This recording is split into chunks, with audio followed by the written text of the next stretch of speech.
Good morning, everyone. Election 43 is underway. It's happening right now. And I wanted to do one final Maxime Bernier Twitter roundup because, well, I think these are important and I've been doing them for a very long time. This is one of my longest running segments because, well, it was last year, more than a year ago, August of 2018, when Mr. Bernier left the Conservative Party of Canada and started on this journey, on this journey of leadership. And this is where we are now. And I think that there's a lot to say, right? A lot to say and a lot to talk about with regard to that whole journey. And this is the culmination of that journey, the fastest growing political party in the history of the country. That's incredible. That's an incredible feat. And if we win one seat today, then it will all have been worth it.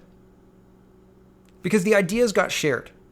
Because people were allowed to speak about their ideas, despite being smeared, despite paid for smears by both the Liberals, the Conservatives, the Greens, by probably the same person. Still, the ideas were shared. People like me were able to stand up in local debates and say, these ideas are important to include in the conversation. If we only win one seat, it will have all been worth it. Because that's important. It's important to note what's happened over the course of this election. It's important to note the freedom of speech has fundamentally been, the definition of this has fundamentally been changed in Canada. You do not have freedom of speech or freedom to gather and speak about things you find important in this country if you think certain things. And that has been borne out again and again. Silence from our leaders, from the Prime Minister himself, silence from the Conservative Party leader about Antifa standing in the way of an elderly woman trying to cross the road.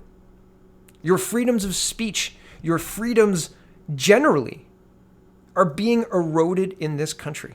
And that's worth talking about too. Your freedom to freely, democratically choose who you want to represent you without having that whole campaign be about made up scandals. That's been laid bare in this election. That's happened. Wearing blackface at 29 years old as a teacher at an elite academy does not disqualify you as a candidate for the Liberal Party of Canada. That's good to know. Neither does firing your attorney general when she won't play ball. Neither does saying that you agree with the findings of the ethics commissioner. Neither does presiding over a genocide, apparently. So these are all interesting things that have happened in the last year. And I think that all of these things are worth talking about. And so Mr. Bernier made that possible, because without him, none of that would have happened. The conversations themselves wouldn't have taken place. The attempts to smear wouldn't have happened. It's very interesting what is happening in this country. It is very interesting the institutions and the unions and other organizations that are coming together to silence anybody who disagrees, anybody who's got a dissenting view. I'm a person who likes politics, and I don't just watch Canadian politics. I watched what happened to Judge Kavanaugh. I'm watching what's happening in Paris, and I'm watching what's happening in London. And all of this bears talking about in our politics. And it's not being spoken about. But thanks to Mr. Bernier, it is. A little bit more. There's a pushback. And our institutions, like the debate commissioner, while ultimately relenting and allowing Mr. Bernier to participate, they monkeyed with it to the extent where there were news outlets that were uninvited from covering a public debate. And they had to go to trial in order to stand up for their rights to a free press. And that's happening in this country. And that wouldn't have been brought to light necessarily if Mr. Trudeau and Mr. Scheer got their way. There are so many things that happened in this past year that have been notable. And the polls haven't moved. Scandal after scandal after scandal. It's crazy that Blackface Trudeau or SNC Lavalin Scandal Trudeau didn't have any impact on the polls, if you believe the polls. which I've done multiple videos about why you should maybe second guess the polls at the very least, but they're what we've got. And so, I think it is important, and I know I've taken 5 full minutes to diatribe, and we've just been sitting here looking at Andrew Scheer's grinning face, but my point is it's all been worth it.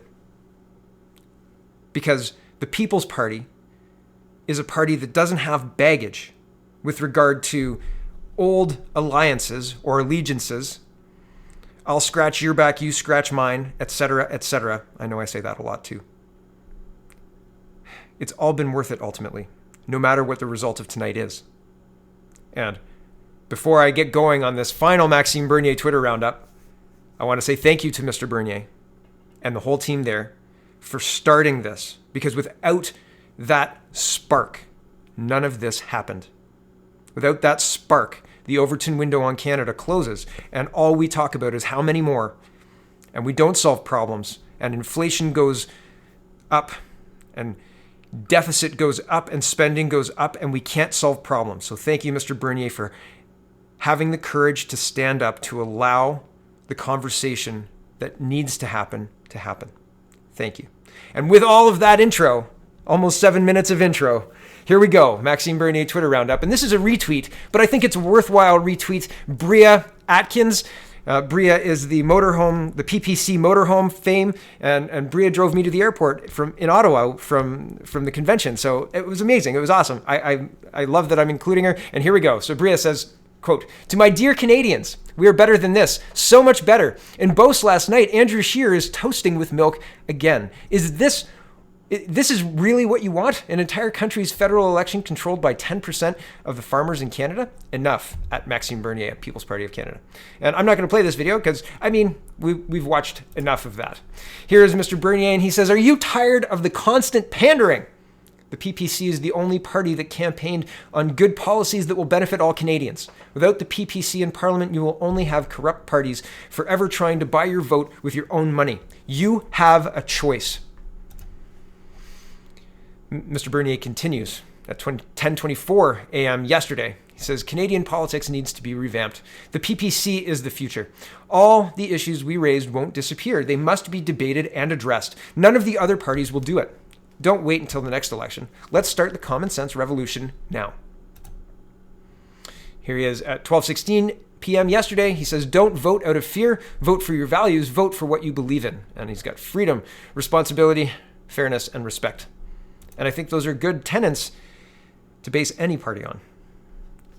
Here's Mr. Bernier again at 3:03 p.m. on yesterday. He says, "Imagine how Canadian politics would be insipid and irrelevant without the People's Party of Canada. 5 centrist and leftist parties agreeing on almost everything. No debate on issues that matter to Canadians. You have a choice." At 9:22 a.m. this morning, Mr. Bernier said, "You can choose one of the morally and intellectually corrupt parties that spend the campaign buying votes and throwing mud at the others, or a party proposing sound policies based on freedom, responsibility, fairness, and respect. You have a choice." Josiah says, "Each election is said to be the most important of our lifetime, but this election is actually unique. For the first time in years, Canadians can vote to reject the corrupt political establishment and reject their consensus around the most important issues of our time." That was 8:33 p.m. yesterday. 6:54 p.m. yesterday, Mr. Bernier tweeted this out. "I'm so proud of our candidates. You showed incredible courage and passion in defending our principles and policies despite all the negativity of this campaign. You've already made Canada a better country. Thank you." And it had a lot of responses. I've liked this and retweeted this multiple times. So I think this is very interesting that it's not liked and retweeted here. And I also responded. But thank you, Mr. Bernier. As I said at the top, I think it's important to note, without you, none of this happens. So very important to note. Here's Mr. Bernier again, 9:32 this morning. He says, "I want to thank from the bottom of my heart the tens of thousands of supporters of the People's Party of Canada who set up our EDAs, worked with our candidates, donated, and helped get our message out on social media. Nothing we accomplished would have been possible without you." And that is true as well. And I'm going to give a shout out to my EDA because, my goodness, I can't believe the amount of volunteer time and hours and soles of shoes and doors knocked, etc., that my team has put in, but it is amazing and unbelievable. And I am humbled by my team. I'm humbled by what's happened across Canada with all of the teams and the EDAs, because it has not been easy. It has been controversial. People's networks have a hard time when people are controversial. And so it's one thing to be a candidate. It's another thing to be supporting a party in this political climate. Again, this manufactured fake political climate. But still, they persevered. And that deserves a lot of recognition. So thank you. Thank you to my team, and thank you to all the EDAs across the country. And finally, this is the last tweet for this morning. And it is still this morning. Haha. Mr. Bernier says at 9:39 a.m., and also I want to thank our small but extraordinarily efficient team of staffers who have worked tirelessly for months to get this party ready for the election. Yes. I've met the team, or most of the team in Quebec, and they're wonderful people, and they're very nice people, and they work hard. And man, this has been a busy campaign. So everybody has worked hard all across the board, from candidates to leadership to EDAs and beyond. And so, wow, I say again, this is like Christmas and my birthday all wrapped up into one. And if you've ever been to like a weekend conference, you get close with those weekend conference people, and at the end they do all the speeches and everybody's like, you're the best. No, you're the best. But really, PPC guys, you're the best. From Greg Wycliffe for doing the parody videos, to Frank Vaughn for encouraging me to do this, to Kelly Day and Derek Rance and all the early YouTubers who helped me out. That's all part of this journey. And thank you to you for watching, because without you, this doesn't happen too. So get out and vote. Thank you for watching, and have a wonderful, wonderful day.